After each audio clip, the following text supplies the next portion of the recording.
Hello दोस्तों, YouTube channel जय with study में आप सबका बहुत बहुत स्वागत है। दोस्तों, जैसा कि हम MPPSC के प्रीवियस पेपर पढ़ रहे हैं, तो इसी चर्चा में आज हम MPPSC 2015 में जो पेपर आया था सामान्य ज्ञान का, उसकी चर्चा प्रारंभ कर रहे हैं। इसमें इस वीडियो में हम प्रारंभ के 1 से लेकर 25 जो प्रश्न हैं उनकी चर्चा करेंगे। बाकी 25 प्रश्न की चर्चा अगले वीडियो में करेंगे, यानी कि हर वीडियोस में हम 25-25 प्रश्नों की चर्चा करेंगे। आज थोड़ा सा पैटर्न हम बदल रहे हैं। मैंने प्रीवियस पेपर के जो पीडीएफ पेपर है उनकी पीडीएफ डाउनलोड कर ली है और वही पीडीएफ्स में आपको समझाऊंगा, क्योंकि थोड़ा सा टाइपिंग में उसमें टाइम ज्यादा लग रहा था। आज से जो ये वीडियो है ये आपके इसकी जो वीडियो है थोड़ा सा और आसान बना देंगे। आपका टाइम भी इसमें थोड़ा सा कम लगेगा और समझ भी आप ज्यादा पाओगे, इसलिए मैंने ये थोड़ा सा पैटर्न बदल दिया है। तो चलिए ये चर्चा प्रारंभ करते हैं आज के पेपर की।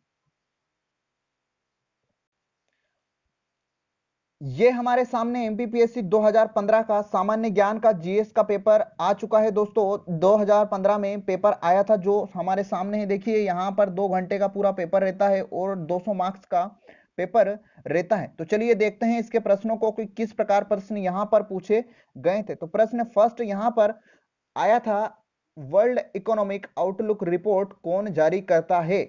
वर्ल्ड इकोनॉमिक आउटलुक रिपोर्ट कौन जारी करता है? ऑप्शन फर्स्ट यहां पर है विश्व बैंक, ऑप्शन बी है अंतरराष्ट्रीय मुद्रा कोष, ऑप्शन सी एशियाई विकास बैंक, ऑप्शन डी अंतरराष्ट्रीय मजदूर संघ। तो इसका जो ऑप्शन बी बिल्कुल सही है। यहां पर अंतरराष्ट्रीय मुद्रा कोष जो है वो वर्ल्ड इकोनॉमिक आउटलुक रिपोर्ट जारी करता है।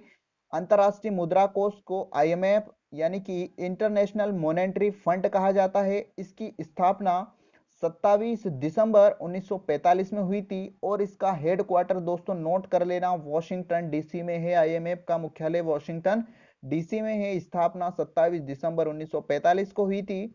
अगला प्रश्न है यहाँ पर, मैत्री एक्सप्रेस रेल सेवा का संबंध किससे है? मैत्री एक्सप्रेस रेल सेवा का संबंध किससे है? ऑप्शन ए यहाँ पर दे रखा है Bharat Pakistan, option B Bharat Bangladesh, option C Bharat Nepal, option D Bharat Bhutan. आप लोग इन क्वेश्चनों को अपने मन में जरूर सोचिएगा और लास्ट में कमेंट करके मुझे बताइएगा कि आपके कितने प्रश्न सही निकलते हैं, ताकि आपको अपने आप का अंदाजा लग पाए कि आपके कितने प्रश्न सही निकलते हैं, आपकी तैयारी किस प्रकार चल रही है। तो इसका ऑप्शन बी बिल्कुल सही है। भारत बांग्लादेश मैत्री एक्सप्रेस जो रेल सेवा है वह भारत और बांग्लादेश के मध्य है। इसके अलावा अगर आपसे पूछ लिया जाता है कि समझौता एक्सप्रेस किन किन देशों के मध्य चलती है, तो आप उसमें पाकिस्तान लगाना, भारत और पाकिस्तान बिल्कुल राइट आएगा उसका।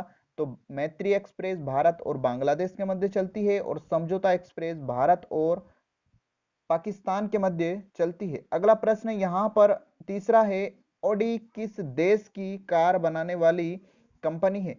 तो ओडी ऑप्शन ए यहाँ पर दे रखा है Japan, option B Germany, option C England, option D Bharat. तो इसका ऑप्शन बी बिल्कुल यहाँ पर राइट है, जर्मनी की। तो ओडी जो कंपनी है कार बनाने वाली वो जर्मनी की कंपनी है। इसके अलावा जर्मनी की एक और कंपनी जो महत्वपूर्ण है बीएमडब्ल्यू, नाम तो आप सभी ने सुना होगा। बीएमडब्ल्यू जो कार आती है वो भी जर्मनी की कंपनी है और ओडी भी जर्मनी की कंपनी है। इसके अलावा जापान की भी एक कंपनी है जिसका नाम है होंडा। होंडा आपने नाम सुना होगा, जापान की कार बनाने वाली कंपनी है। उसके अलावा अगला प्रश्न यहाँ पर हम देखते हैं, फोर्थ वाला प्रश्न, चौथे नंबर का प्रश्न, इग्नाइटेड माइंड्स नामक किताब किसने लिखी? ये जो प्रश्न है दोस्तों इग्नाइटेड माइंड्स वाला, इसको एमपीपीएससी 2015 में डिलीट किया गया था। एमपीपीएससी ने इस प्रश्न को डिलीट कर दिया। अगर इसके अलावा भी आप इसको सर्च करोगे गूगल पर तो आपका इसका आंसर यहाँ पर, इसका जो आंसर है वो आपको डॉक्टर एपीजे अब्दुल कलाम देखने को मिलेगा, परंतु एमपीपीएससी ने इस प्रश्न को डिलीट कर दिया था।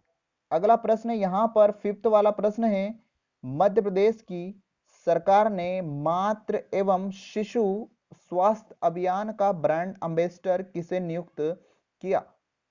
मातृ एवं शिशु स्वास्थ्य अभियान का ब्रांड एम्बेसडर किसे नियुक्त किया? Option A Aishwarya Rai Bachchan, option B Madhuri Dixit, option C Sania Mirza और ऑप्शन डी साइना नेहवाल। तो इसका ऑप्शन बी बिल्कुल सही है। यहाँ पर माधुरी दीक्षित जो है इसका बिल्कुल राइट आंसर है। तो दोस्तों हमें इस पेपर को याद नहीं करना है, बल्कि ये देखना है कि प्रश्न किस टॉपिक से किस प्रकार पूछे जा रहे हैं। तो यहाँ पर देखिए ब्रांड एम्बेसडर का प्रश्न पूछा गया है, मतलब 2019 और 20 में जितने भी ब्रांड एम्बेसडर बने, चाहे वो किसी कंपनी के बने हो, किसी अभियान के बने हो, किसी के भी ब्रांड एम्बेसडर बने हो, तो हमें ब्रांड एम्बेसडर देखना है। तो आप सारे भी जितने भी ब्रांड एम्बेसडर 2019 और 20 में नियुक्त हुए, आप सभी को अच्छे से देख लेना।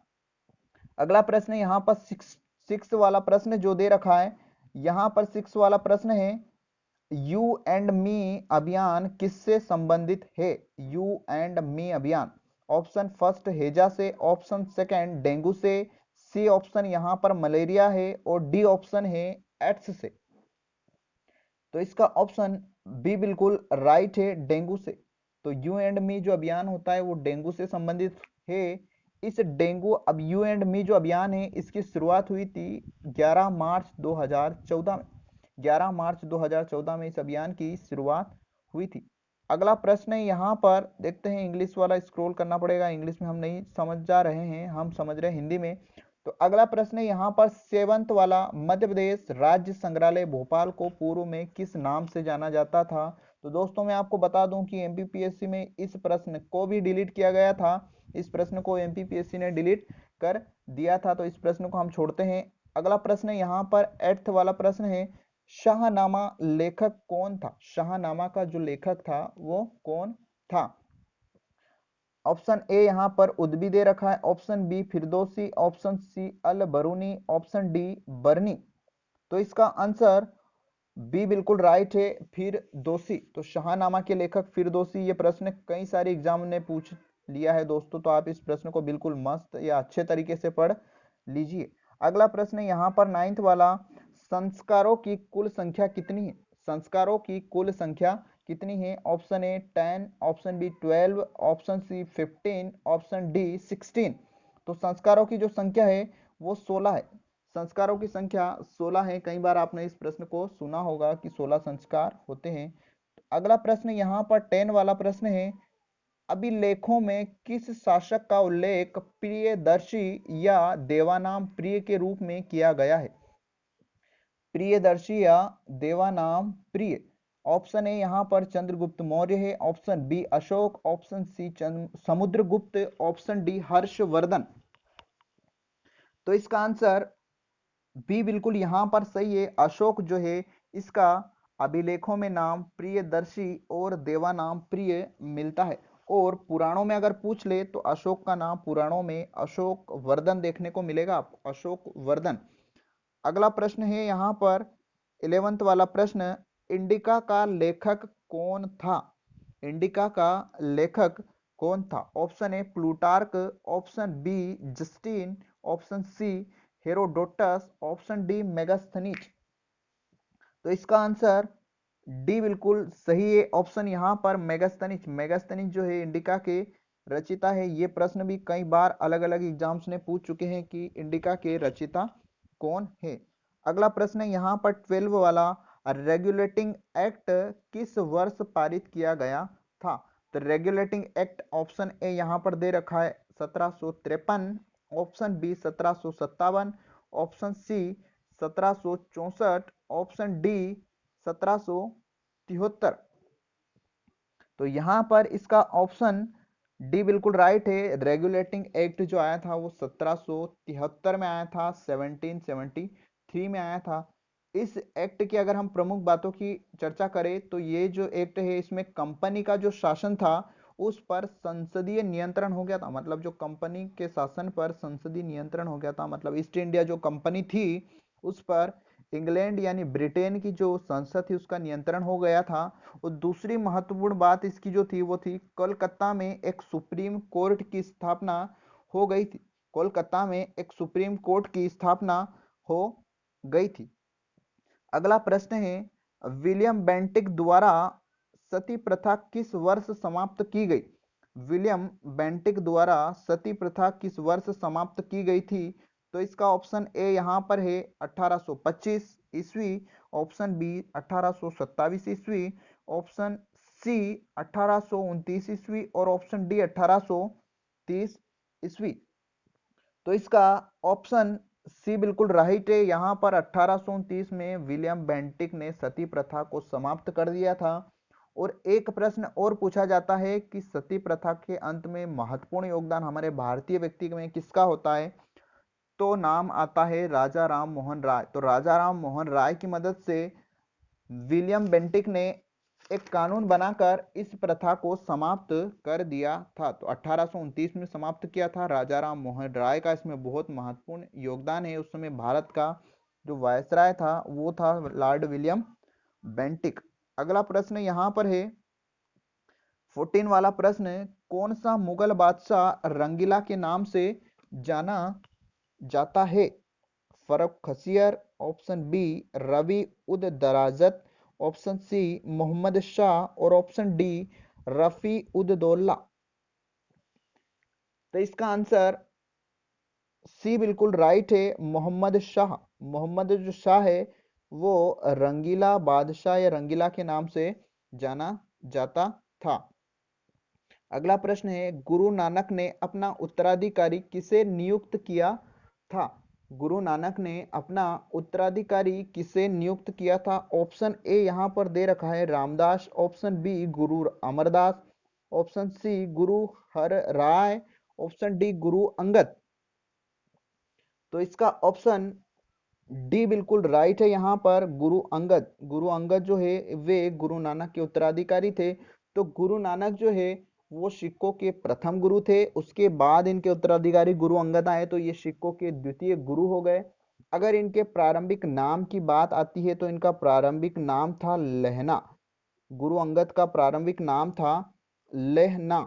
और ये जो गुरु नानक है इन्होंने गुरु लिपि जो गुरुमुखी लिपि है उसकी शुरुआत भी इन्होंने ही की थी। तो गुरु अंगद से याद रखिए कि ये सिखों के दूसरे गुरु थे, इनका प्रारंभिक नाम लहना था और गुरुमुखी जो लिपि है इसका प्रारंभ भी इन्हीं ने गुरु अंगद जी ने किया था। अगला प्रश्न है 16वां, खुसरो किस मुगल बादशाह का पुत्र था? खुसरो किस मुगल बादशाह का पुत्र था? Option A Akbar, option B Jahangir, option C Shahjahan, option D Bahadur Shah प्रथम। तो इसका ऑप्शन बी यहाँ पर बिल्कुल राइट है। जहांगीर का जो पुत्र था खुसरो था। और खुसरो ने क्या करा था, जहांगीर के समय पे एक आंदोलन कर दिया था, एक विद्रोह कर दिया था, जिसके कारण जहांगीर ने ही इसको मरवा दिया था। तो आप इसको थोड़ा सा याद रखिए कि खुसरो जहांगीर का पुत्र था। अगला 15 वाला प्रश्न यहाँ पर है, 17 वाला प्रश्न है, वो चार्ल्स वुड का आदेश पत्र निम्नलिखित में से किससे संबंधित था? चार्ल्स वुड का आदेश पत्र निम्नलिखित में से किससे संबंधित था? शिक्षा से, व्यापार से, प्रशासनिक सुधार से, सैन्य सुधार से। तो जो चार्ल्स वुड का जो आदेश पत्र है वो शिक्षा से संबंधित था। वुड डिस्पैच नीति जो आती है उसमें शिक्षा में सुधार होता है। तो आप याद रखिए चार्ल्स वुड का जो आदेश पत्र था उसका संबंध शिक्षा से था। 18 वाला प्रश्न यहाँ पर है, विश्व पृथ्वी दिवस कब मनाया जाता है? तो विश्व पृथ्वी दिवस ऑप्शन ए यहाँ पर दे रखा है 22 अप्रैल, ऑप्शन बी 22 मार्च, ऑप्शन सी 7 अप्रैल, ऑप्शन डी 7 मार्च। तो इसका ऑप्शन 22 अप्रैल यानी कि ऑप्शन ए बिल्कुल राइट है। विश्व पृथ्वी दिवस 22 अप्रैल को मनाया जाता है। ये क्वेश्चन भी अनेक एग्जाम्स में, अलग अलग एग्जाम्स में पूछा जा चुका है। इसके अलावा विश्व जल दिवस पूछा जाए तो विश्व जल दिवस 22 मार्च को मनाया जाता है और 7 अप्रैल को मनाया जाता है विश्व स्वास्थ्य दिवस। तो ये 3 दिवस आप बिल्कुल अच्छे से नोट कर लीजिएगा। अगला प्रश्न है यहाँ पर, निम्नलिखित में से किस प्रदेश में पिग्मी पाए जाते हैं? पिग्मी एक प्रकार की जनजाति होती है। तो पूछा जा रहा है कि किस प्रदेश में पिग्मी पाए जाते हैं? ऑप्शन ए दे रखा है Sahara, option B Kalahari, option C विषुवत रेखीय वन, ऑप्शन डी पंपास। तो इसका ऑप्शन सी यहाँ पर बिल्कुल राइट है, विषुवत रेखीय वन। विषुवत रेखीय मतलब विषुवत रेखा जो भूमध्य रेखा 0 डिग्री अक्षांश होता है उस क्षेत्र में ये पिग्मी पाए जाते हैं। तो पिग्मी जो लोग हैं वो विषुवत-रेखीय 1 यानी कि 0 डिग्री अक्षांश के नजदीक पाए जाते हैं।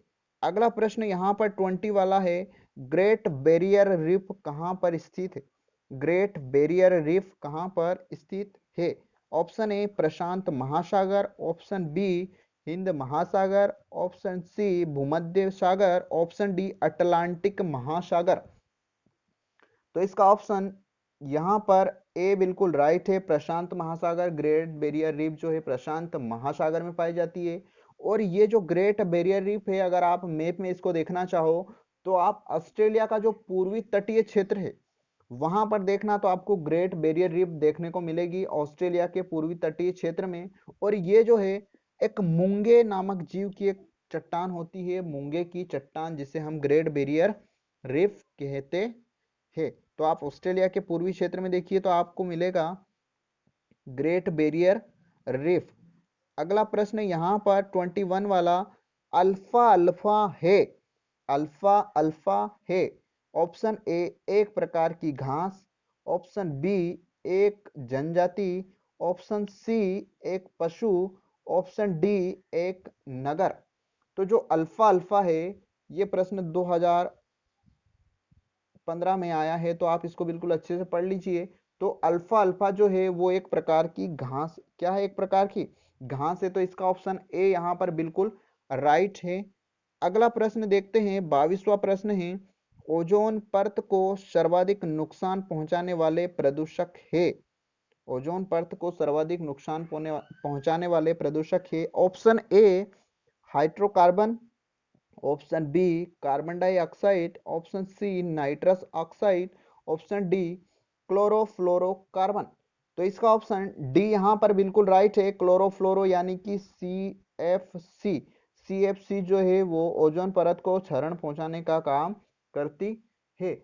और ये जो CFC है ये मुख्य रूप से जैसे हमारे जो भी हम ठंडाई के लिए जो भी उपकरण प्रयोग करते हैं, जैसे कि रेफ्रिजरेटर, एयर कंडीशनर, इन सभी से ये गैस उत्सर्जित होती है। तो एयर कंडीशनर, रेफ्रिजरेटर ये आदि से ये गैस उत्सर्जित होती है। और जो ओजोन परत है उसका एक क्वेश्चन पूछा जाता है कि ओजोन परत की मोटाई किसमें नापी जाती है? तो ओजोन परत की जो मोटाई नापने की इकाई है दोस्तों टाप्सन, नोट कर लीजिएगा, टाप्सन। टाप्सन ओजोन परत को नापने वाली इकाई टाप्सन है। 23 वाला प्रश्न यहाँ पर है, गरजती चालीसा, प्रचंड पचासा एवं चीखता साठा क्या है? गरजता चालीसा, गरजती चालीसा, प्रचंड पचासा और चीखता साठा।